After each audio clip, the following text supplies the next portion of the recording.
Mesdames et messieurs, membres de l'Organisation maritime de l'Afrique de l'Ouest et du Centre, en sigle OMAOC. Mesdames et messieurs, j'ai l'honneur de présenter, au nom de la République du Congo, mes compliments à l'Organisation maritime de l'Afrique de l'Ouest et du Centre, OMAOC, et de remercier le secrétaire général de l'OMAOC pour son dévouement durant les 2 mandats réalisés et particulièrement pour son combat pour la promotion, la cohésion et la concertation des États membres et de l'harmonisation des politiques et législations. Permettez-moi également de féliciter la République démocratique du Congo, représentée par le président en exercice de l'OMAOC, le ministre des Transports, des Voies de communication et désenclavement, pour tous les efforts consentis pour l'organisation des présentes assises. Mesdames et messieurs, le président de la République du Congo, son Excellence M.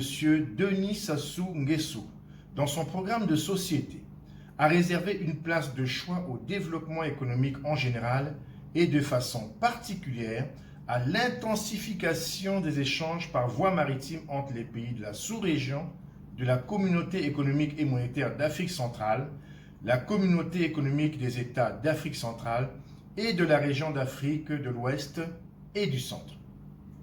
Pour traduire cette politique, le gouvernement de la République du Congo s'est fortement engagé dans la réalisation stratégique des objectifs de l'OMAOC visant le renforcement de la coopération entre les États membres et le développement du secteur maritime de la région de l'Afrique de l'Ouest et du Centre.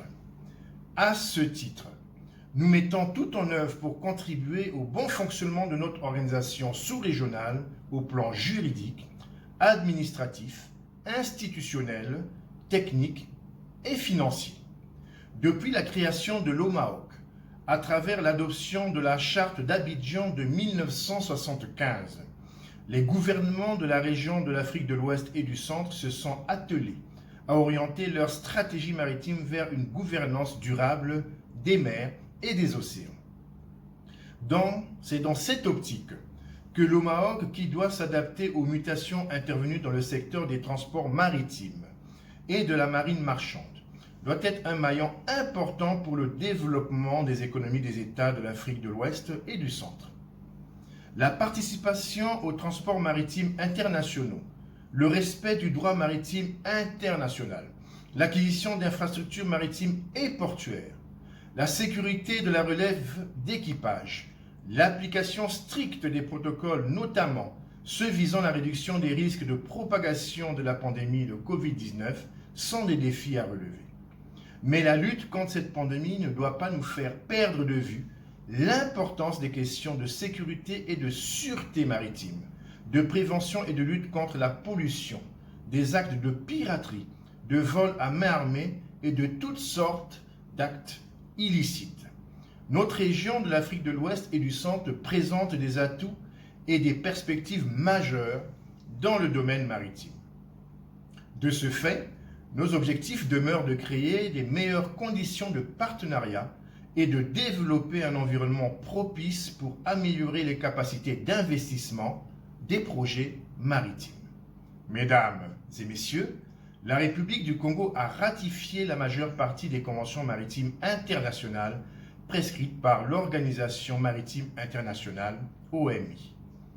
Cet engagement du gouvernement au plan international permet d'affirmer notre entière adhésion à la réalisation des projets maritimes régionaux, parmi lesquels la création de la Banque maritime régionale de développement et le Fonds maritime régional.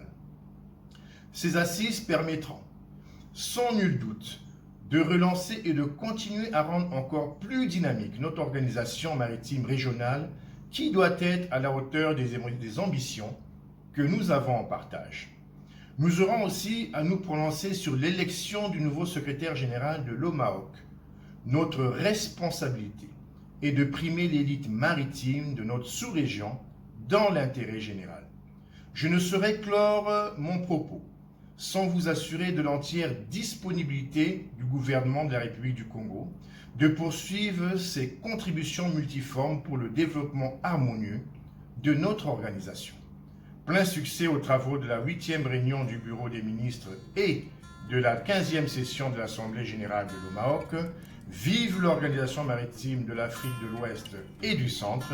Je vous remercie.